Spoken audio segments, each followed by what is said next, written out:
தல் லக்ஷணாதி பாஸ்யந்தே நானாமத போதாத். இந்த சூத்திரத்தில் ஒவ்வொருத்தருடைய அபிப்பிராயத்தில் பக்தியினுடைய லட்சணம் சொல்லப்படுறது. பாகவதத்தில் பிரகலாதன் நவவித பக்தியை சொன்னான்.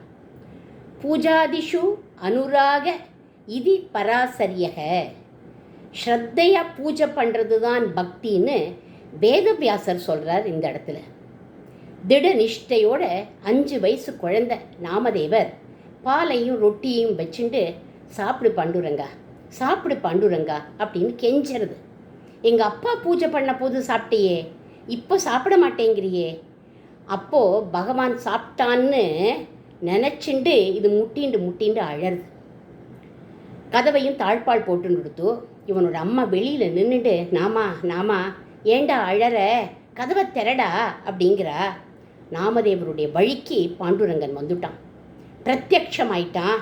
குழந்தை பண்ணின பூஜையை ஏத்துண்டுட்டான், சாப்பிட்டான், குழந்தைக்கு அனுகிரகம் பண்ணிட்டான்.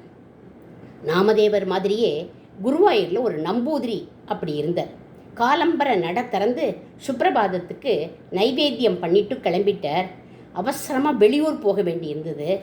மதியம் அன்னம் நைவேத்தியம் பண்ணுற சமயத்துக்கு வர முடியல. மணி 12 ஆயிடுத்து. குருவாயூரப்பா, உன்னோட வயிறு குழையுமேடா, உனக்கு யார் சாதம் போடுவா, நேரம் ஆயிடுத்தேன்னு பறந்துண்டு ஓடி வரார். நட திறந்து கிருஷ்ணனை பார்க்குறார். இடுப்பில் கட்டி இருந்த அரைஞ்சான் கயிறு காலம்பர இடுப்பில் பிட்டாக இருந்தது. இப்போது தொட வரையிலும் இறங்கி இருந்தது. ஏன்னா வயறு குழஞ்சு போயிடுது.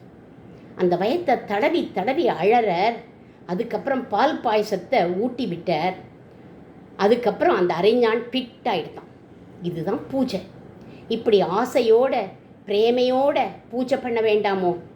இப்படி ஆழ்ந்த ஈடுபாட்டோடு பண்ணுற பூஜை தான் பக்தி அப்படிங்கிறார் வியாச பகவான் இந்த சூத்திரத்தில்.